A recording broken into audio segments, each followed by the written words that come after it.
ये ख़त्म कर देंगे एक्सरसाइज। फिर अपने पास में सिर्फ जेईई मेंस के क्वेश्चन बचेंगे। मैंने आपको बोला था कि किसी के पास अगर पीडीएफ हो तो मेरे को सेंड करना। अगला बोलता है does not show paramagnetism. Paramagnetism का मतलब होता है, पहले इसका निकालते हैं। देखिए इसमें कॉपर किस में, +2 में, ठीक है। पैरामैग्नेटिज्म का मतलब क्या होता है? पैरामैग्नेटिज्म का मतलब है कि आपके पास में अनपेड इलेक्ट्रॉन हैं, ठीक है। तो इसमें अगर आप देखो कि कॉपर +2 में है, कॉपर +2 का इलेक्ट्रॉनिक कन्फिग्रेशन होगा D9। अब 9 को भले आप कैसे ही फिल कर दो, अनपेड इलेक्ट्रॉन एक तो बचेगा ही बचेगा भाई। 9 के कितने पेयर थोड़ी बना पाओगे, एक तो बचेगा। तो ये तो पैरामैग्नेटिक है। और ये है ऑड इलेक्ट्रॉन स्पीसीज, मतलब अब इसको आप एमओटी से तो इस कर नहीं सकते, मैग्नेटिक बिहेवियर निकाल नहीं सकते ना, कॉम्प्लेक्स की तरह निकाल सकते। तब इसके टोटल इलेक्ट्रॉन काउंट कर लो। इसके टोटल इलेक्ट्रॉन है 7 और 8, 15 इलेक्ट्रॉन है। तब इसमें भी पेयर नहीं बन पाएगा, तो ये भी पैरामैग्नेटिक हो गया। इसमें 8 और 8 16, 16 और 7 23 इलेक्ट्रॉन। अब 23 में भी पेयर नहीं बनेगा इसमें, तो ये भी हट गया। बट इसमें आयरन Fe 0 कोऑर्डिनेशन में, मतलब 0 ऑक्सीडेशन स्टेट में है, तो इसका इलेक्ट्रॉनिक कन्फिग्रेशन बचेगा D6S2। सारे के सारे पेयर्ड हो जाएंगे, तो ये हो जाएगा आपका डायामैग्नेटिक। तो ये पैरामैग्नेटिक बिहेवियर शो नहीं करेगा। थोड़ा सुंदर सा क्वेश्चन था जिसमें केमिकल बॉन्डिंग का कुछ कंसेप्ट डाल दिया था कि भाई इसका मैग्नेटिक बिहेवियर आप कैसे चेक करोगे। तो आपको समझ में आ गया होगा कि कैसे चेक करना है। अगला कॉम्प्लेक्स, इसमें अगर पहले ऑक्सीडेशन स्टेट निकाले तो पोटेशियम के +4, आयरन का निकालना x मान लेते हैं, और -6 = 0। साइनाइड के ऊपर -1 चार्ज होता है। मैंने आपको बोला लिगेंड के नाम याद रख के रखो। तो x = +2, ये भी बोल रहा है x = +2 है। तो ये स्टेटमेंट तो करेक्ट है, अपने को इनकरेक्ट स्टेटमेंट ढूंढना है यहाँ पे। मैग्नेटिक बिहेवियर, एक बोल रहा है डायामैग्नेटिक है, एक बोल रहा है पैरामैग्नेटिक है, मतलब दोनों बातें तो सही हो नहीं सकती, मतलब इन्हीं में से एक कोई स्टेटमेंट अपना आंसर होगा। तो आयरन इसमें कितने में आया, +2 में आया। आयरन +2 में आया, तो आयरन +2 का इलेक्ट्रॉनिक कन्फिग्रेशन अगर आप लिखोगे तो वो आएगा D6 आएगा, D6 है। और यहाँ पे स्ट्रॉन्ग फील्ड लिगेंड है, तो बनाते हैं आप इसकी CFT। 1 2 3 3 इलेक्ट्रॉन हुए। अब चौथा इलेक्ट्रॉन ऊपर नहीं जाएगा, पेयरिंग हो जाएगी। क्यों? क्योंकि स्ट्रॉन्ग फील्ड लिगेंड है ये साइनाइड। 5 और 6 पेयरिंग हो गई, तो अनपेड इलेक्ट्रॉन कितना बचा यहाँ पे, 0। तो इसका मैग्नेटिक मोमेंट कैसा हो गया, 0। तो अनपेड इलेक्ट्रॉन नहीं है, तो ये डायामैग्नेटिक है। तो ये पैरामैग्नेटिक नहीं हो सकता ना, या तो डाया होगा या पैरा होगा, एक साथ होगा। तो 52 का आंसर चला जाएगा थर्ड। ये पैरामैग्नेटिक नहीं है, ये डायामैग्नेटिक है। अगला क्वेश्चन है, यहाँ भी मैग्नीज है, ये साइनाइड है। मैग्नीज किस में है, +2 में है। आप निकाल के देख लो भले, x - 6 = -4, तो x = +2। मैग्नीज +2 का इलेक्ट्रॉनिक कन्फिग्रेशन होगा D5। हालांकि साइनाइड स्ट्रॉन्ग फील्ड लिगेंड था, लेकिन 5 के तो पेयर कैसे बनाओगे, 5 के पेयर बना ही नहीं सकते आप। अब इसको 5 को फिल करके दिखाता मैं आपको, कैसे फिल करोगे 5 को, 1 2 3, ये T2G और ये EG, 1 2 3 4 5। अब ये तो एक तो अनपेड बन गया ना, एक तो अनपेड बच गया, तो एक अनपेड इलेक्ट्रॉन इसके पास में बच गया। तो एक अनपेड बच गया, तो मैग्नेटिक मोमेंट कितना होगा, 1 पॉइंट समथिंग। आसान क्वेश्चन था ये भी। अगला बोलता है no D electron in central metal ion. ये एम्स में आया हुआ क्वेश्चन है, ठीक है। यहाँ पर है VOSO4 वेनेडियम, FeCN6। अब ये तो इसका तो Fe+3 में है, Fe+3 में है कि नहीं, निकाल दिया आप आराम से। कैसे, x - 6 = -3, तो x = +3। x = +3 मतलब अभी अपन ऊपर लिख करके आए थे, कितना होता है इसका इलेक्ट्रॉनिक कन्फिग्रेशन, D5। तो इसके तो D में 5 इलेक्ट्रॉन है, अपने को तो ऐसा ढूंढना है जिसके D में इलेक्ट्रॉन ही नहीं हो, ठीक है। अब इसमें देखते हैं क्रोमियम में, क्रोमियम +3 में है यहाँ पे, तो इसका इलेक्ट्रॉनिक कन्फिग्रेशन आ जाएगा D3, इसमें भी है, ठीक है। मैग्नीज वाले का देखते हैं, यहाँ मैग्नीज आएगा, ऑक्सीडेशन स्टेट निकालते हैं, x माइनस, देखो ऑक्सीजन, एक ऑक्सीजन का होता है -2, -2 × 4 = -1। समझ भाई, एक ऑक्सीजन का ऑक्सीडेशन स्टेट -2 होता है, तो कितना हो गया, 4। ओके, तो -1, तो x बराबर आ जाएगा +7। वैसे जनरल मैग्नीशियम का इलेक्ट्रॉनिक कन्फिग्रेशन होता है D5S2। अब इसमें से 7 इलेक्ट्रॉन हटा दो तो क्या बच जाएगा, D0। तो इसमें D इलेक्ट्रॉन किस में नहीं है, इसमें नहीं है, ठीक है, ओके। अब आप बोलोगे VOSO4 का निकाल के दिखा दो भैया, तो वो भी निकाल के दिखा लेता हूँ। पहले ऑक्सीडेशन स्टेट निकालते हैं, X -2, ये ऑक्सीजन है, इसका -2, ये सल्फेट है पूरा, इसको सल्फर और ऑक्सीजन अलग मत कर देना, -2 बराबर 0, तो X बराबर +4। वेनेडियम +4 में है। वेनेडियम का इलेक्ट्रॉनिक कन्फिग्रेशन जनरल होता है स्कैंडियम, टाइटेनियम, वेनेडियम। होता है क्या, D3S2। इसमें से 4 इलेक्ट्रॉन हटा दो, क्या बच जाएगा, D1। तो इसमें भी तो D में 1 इलेक्ट्रॉन तो है, तो अपना आंसर तो सेकंड ऑप्शन आ चुका है। ओके, आगे बढ़ते हैं। Molecule central atom use different principal quantum number. पहले मैं आपको बता दूं, एक हाइब्रिडाइजेशन होता है sp3d2। ये कब होता है, जब वीक फील्ड लिगेंड होता है अपने पास में, होता है। अब ये जो डी काम में आता है ना, ये बाहर वाला आता है, मतलब ये कौन सा डी होता है, 4d होता है। तब अपन इसको वीक फील्ड की वजह से बोलते हैं आउटर ऑर्बिटल। वीक फील्ड में अपन बोलते हैं ना कि हाई स्पिन है और आउटर ऑर्बिटल है। तो आउटर ऑर्बिटल कहने का मतलब ये होता है कि जो डी ऑर्बिटल काम में ले रहा है ना, वो आउटर है, बाहर वाला है। जबकि एक हाइब्रिडाइजेशन होता है D2sp3, इसमें ये कब आता है, जब अपन स्ट्रॉन्ग फील्ड लिगेंड काम में लेते हैं। ये जो डी होता है ना, वो 3D वाला काम में आता है। आई बात समझ में। मैंने आपके साथ डिस्कस किया कि sp3d2 जो होता है वो वीक फील्ड लिगेंड की वजह से होता है और आउटर ऑर्बिटल कॉम्प्लेक्स बनता है, क्योंकि जो डी जो बाद में आता है ना, वो 4D वाला डी होता है।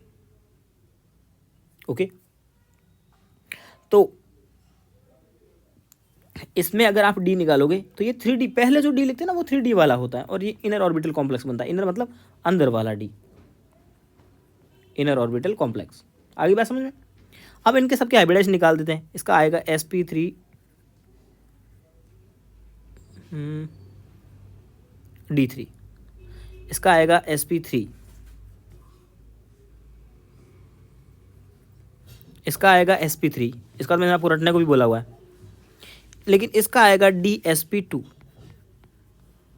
तो इनमें जो भी डी काम में आ रहा है या पी काम में आ रहा है, वो सब कौन से हैं, बाद वाले। लेकिन इसमें इन सब में एस पहले आ रहा है, ठीक है, इसमें डी पहले आ रहा है। तो ये थोड़ा अलग हो गया, अलग अलग क्वांटम नंबर हाइब्रिडाइजेशन के लिए यूज़ कर रहा है। बस अजीब सा क्वेश्चन था, थोड़ा सा हट करके। ये इन्फॉर्मेशन एक बार नोट कर लीजिए, क्योंकि मैंने आपको बहुत बार काम में ली है, लेकिन शायद लिखा ही नहीं है कभी। सो ठीक है ना, कि बाहर वाला डी कौन सा होता है, ये काम नहीं आती, इसी क्वेश्चन में काम आई, तो ये मैंने यहाँ लिखा दी।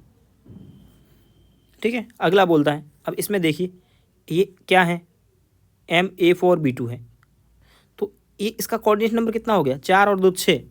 अब 6 जब होता है तो ऑक्टाहेड्रल ही होता है, 6 में ऑक्टाहेड्रल ही बनती है सेप। ठीक है, ये देखिए NCERT का क्वेश्चन है, FeF6। ये मैं हालांकि करवा भी चुका हूँ वहाँ पे।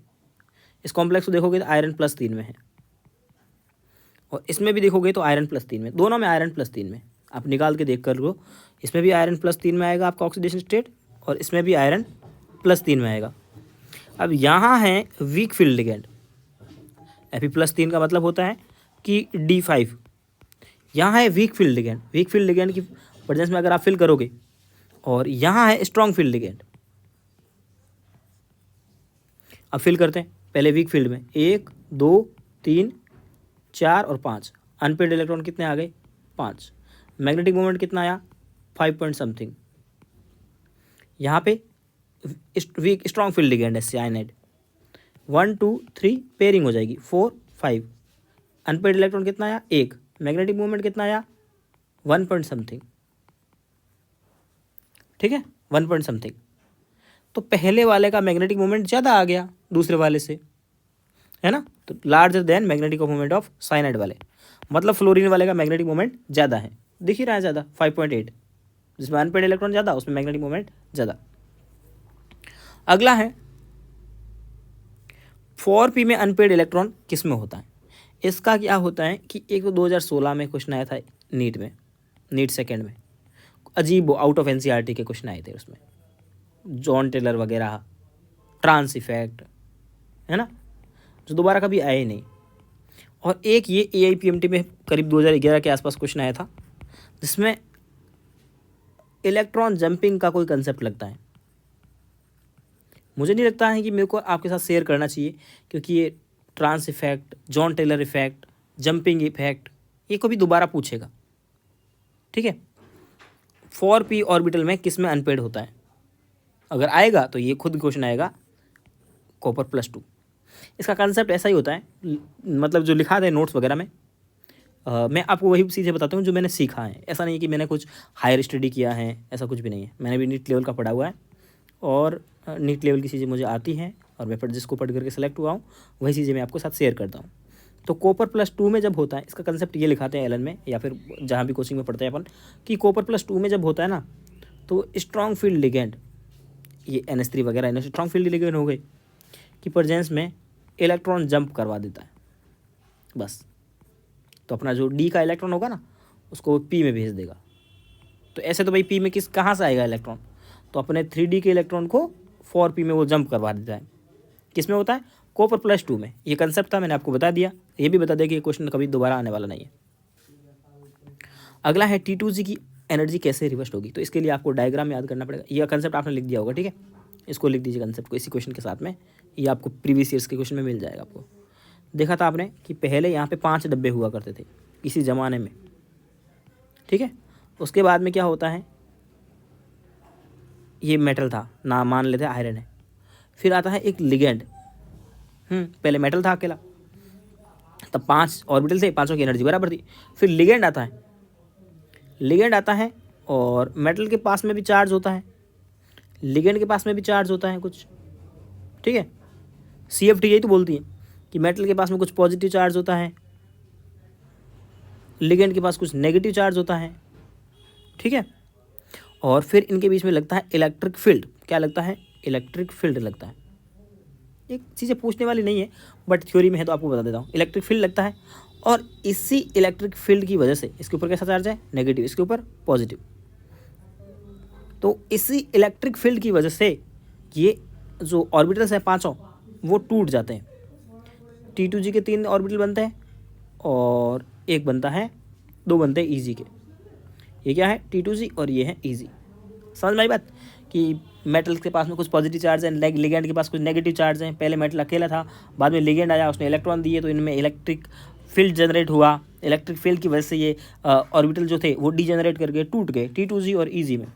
अब इसको बोलते हैं बेरी सेंटर। बेरी सेंटर मतलब पहले जो एनर्जी था ना, एक तरह से मतलब वो एनर्जी लेवल, उससे ये 0.4 नीचे चला जाता है और ये 0.6 ऊपर चला जाता है। तो अगर आपसे T2G की पूछ रहे हैं तो T2G की एनर्जी कम हो रही है, लोअर्ड बाई 0.4, कम हो रही है ना, बेरी सेंटर से कम हो रही है। अगला क्वेश्चन 60 नंबर क्वेश्चन बोलता है पेयरिंग एनर्जी ज़्यादा है। जब पेयरिंग एनर्जी ज़्यादा हो तो आप पेयर कराओ ही मत। भाई देखो, एक होती है जैसे ये है इलेक्ट्रॉनिक कन्फिगरेशन D4 है अपने पास, ये T2G है और ये EG है। अब आपके पास में क्या है, पेयरिंग अगर करवाओगे ना तो वहाँ खर्चा ज़्यादा होगा।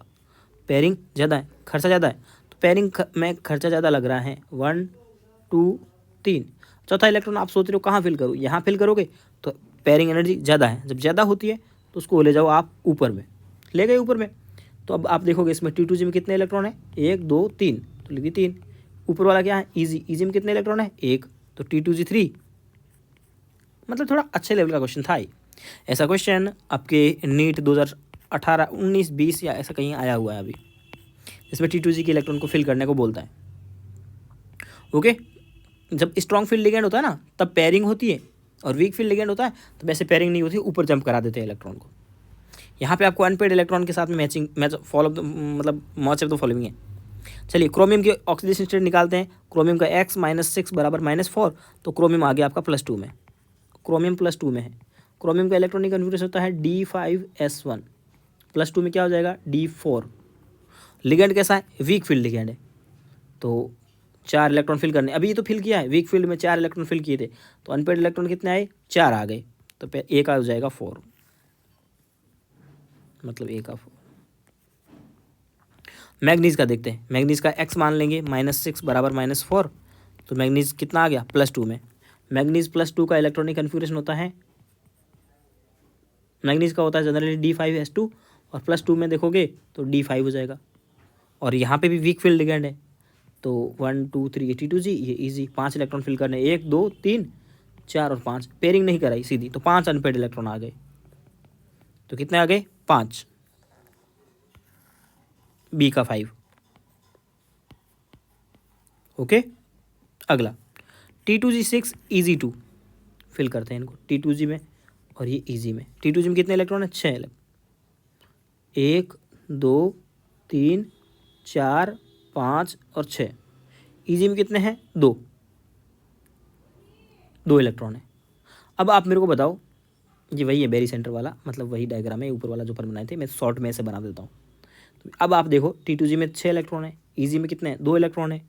अनपेड इलेक्ट्रॉन कितने हुए? 2। तो मैग्नेटिक बिहेवियर कितना होगा? 2 पॉइंट समथिंग। ठीक है, टेट्राहेड्रल शेप किसका होगा? भाई देखो सीधी सी बात है, टेट्राहेड्रल शेप किसका होता है? जब वीक कोऑर्डिनेशन नंबर हो 4, तब 2 पॉसिबिलिटी बनती है, एक बनता है टेट्राहेड्रल और एक बनता है स्क्वायर प्लेनर। स्क्वायर प्लेनर बनता है तब जब स्ट्रॉन्ग फील्ड लिगेंड हो या फिर मेटल हो किसकी? 4D या 5D की, वीक फील्ड लिगेंड के साथ में। और यहाँ अगर वीक फील्ड लिगेंड है तो काम हो जाएगा। तो अब वीक फील्ड लिगेंड देखना अपने को, क्लोरीन वाला। ठीक है, अब आप बोलोगे क्लोरीन तो इसमें भी वीक फील्ड लिगेंड था, लेकिन ये मेटल 3D की नहीं है, ये वीक फील्ड लिगेंड 3D के साथ में होना चाहिए। ठीक है, अगला क्वेश्चन तो बड़ा अजीब नहीं लग रहा कुछ? 1 2 3 4, चलो 4 कॉम्प्लेक्स दिए हैं, अपने को पूछ रहा है पैरामैग्नेटिक कौन सा होगा। देखो पैरामैग्नेटिक का मतलब क्या होता है? चलो सबके कहाँ गया? आयरन इसमें +3 में है, Fe+3 में। Fe+3 का मतलब है D5। D5 मतलब स्ट्रॉन्ग फील्ड लिगेंड है, तो एक अनपेड इलेक्ट्रॉन तो बचेगा ही बचेगा। ठीक है, इसमें देखते हैं कोबाल्ट में, इसका तो अपन रट के आते हैं, इसमें सारे इलेक्ट्रॉन पेयर्ड होते हैं, अनपेड इलेक्ट्रॉन कितने होते हैं? 0। ठीक है, उसके बाद में ये किस में? Fe+2 में है, +2 में है, और तो इसका इलेक्ट्रॉनिक कन्फिग्रेशन होगा D6 और स्ट्रॉन्ग फील्ड लिगेंड है, तो सारे पेयरिंग हो जाएंगे, अनपेड बचेगा 0।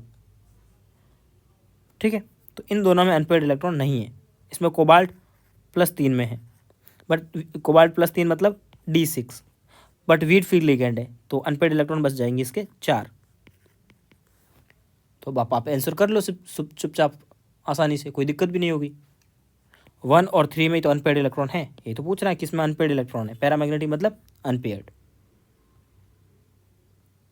तो सेम आ गया question. Which of the following species number of unpaid electron are same? अब किस में सेम है? सब में निकाल के देखना पड़ेगा। कोबाल्ट 6, अरे कोबाल्ट +3 में है, ये तो इसका तो अभी निकाल के आए हैं अपन, ऊपर से निकाले ना अभी, तो ऊपर वाले क्वेश्चन निकाले थे। इसमें कितने आए थे इलेक्ट्रॉन अनपेड? 4 अनपेड इलेक्ट्रॉन आए थे। इसमें क्या है? आयरन +3 में है, Fe+3 में है और वीक फील्ड लिगेंड, तो यहाँ अनपेड इलेक्ट्रॉन अभी अपन निकाल के आए थे, 5 आए थे, तो इसमें सेम नहीं है। अब इसमें आयरन है +3 में, इसमें आयरन है +2 में, तो सीधी सी बात है ना, जब चार्ज ही बराबर नहीं है तो अनपेड इलेक्ट्रॉन कैसे बराबर होंगे? इलेक्ट्रॉन बराबर कैसे होंगे? नहीं हो सकते, क्योंकि ये तो D5 आएगा, ये D6 आएगा, तो ये भी नहीं हो सकता। अभी इसमें अपन देखे थे, ये कितना है? Fe+3, Fe+3 मतलब ये भी नहीं होगा आपका, क्योंकि Fe+3 है तो ये हो जाएगा D5 और ये है D8, तो इसमें अनपेड इलेक्ट्रॉन 0 हो जाएगा, क्योंकि स्ट्रॉन्ग फील्ड लिगेंड था, इसमें भी 0 हो जाएगा। दोनों में अनपेड इलेक्ट्रॉन सेम नहीं है, 0 है, अपने को सेम चाहिए। इसमें देखते हैं कोबाल्ट, इसमें 4 है, ऊपर निकाल दिए थे, इसमें निकालते हैं Fe+2 में। Fe+2 मतलब D6, अब D6 को अगर आप फिल करोगे वीक फील्ड में तो 4 अनपेड इलेक्ट्रॉन होंगे। ठीक है, अगला है हाइपो। देखो हाइपो अपन फोटोग्राफी में काम में लिए थे, सोडियम थायोसल्फेट था कि नहीं था? थायोसल्फेट, AgBr तो अलग था, फोटोग्राफी वाला याद है? कल परसों तो क्वेश्चन किए थे। Silver halide use to photography, photography में काम में लेते हैं उसको, वो फोटो सेंसिटिव होता है, AgBr। Pick up the incorrect statement. Cisplatin, cisplatin क्या होता है? प्लेटिनम होता है, NH3 होता है और Cl2 होता है। NCERT में भी दिया है, कैंसर के लिए यूज़ करते हैं इसको, ये तो करेक्ट स्टेटमेंट है। विटामिन B12 में इसको साइनोकोबालामिन बोलते हैं और इसमें कोबाल्ट होता है, ये भी करेक्ट स्टेटमेंट है। क्लोरोफिल में मैग्नीज नहीं होता है, क्लोरोफिल में मैग्नीशियम होता है, ये इनकरेक्ट है, अपने को इनकरेक्ट ही बताना था। हीमोग्लोबिन में आयरन होता है, सही है। अगला क्वेश्चन, नेशनल रीजन, कल भी तो किए थे अपन लोग, कल परसों भी, ये मैंने कहा था ये सारी चीज़ें तो आपको याद होनी चाहिए। कुछ कुछ क्वेश्चन अपने को छोड़ने भी होते हैं जो एग्जाम में आने लायक नहीं होते, मतलब वो कंसेप्ट भी अपन नहीं पढ़ते ना।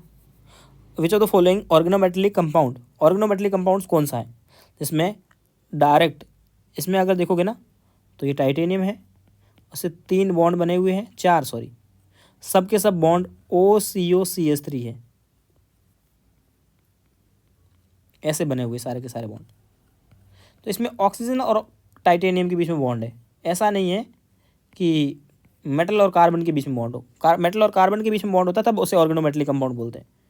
ये भी नहीं है, ये भी वैसा ही है, ये सही है क्योंकि इसमें ये 3 कार्बन तो नहीं बना रहे बॉन्ड, ये 3 तो नहीं बना रहे, बट चौथा जो है ना C2H5 है, ये कार्बन डायरेक्ट इससे टाइटेनियम से बॉन्ड बना रहा है। तो डायरेक्ट मेटल और कार्बन का बॉन्ड जिसमें मिल जाए वो ऑर्गेनोमेटेलिक कंपाउंड होता है, ठीक है। अगला है, ऑर्गेनोमेटेलिक कंपाउंड कौन सा है?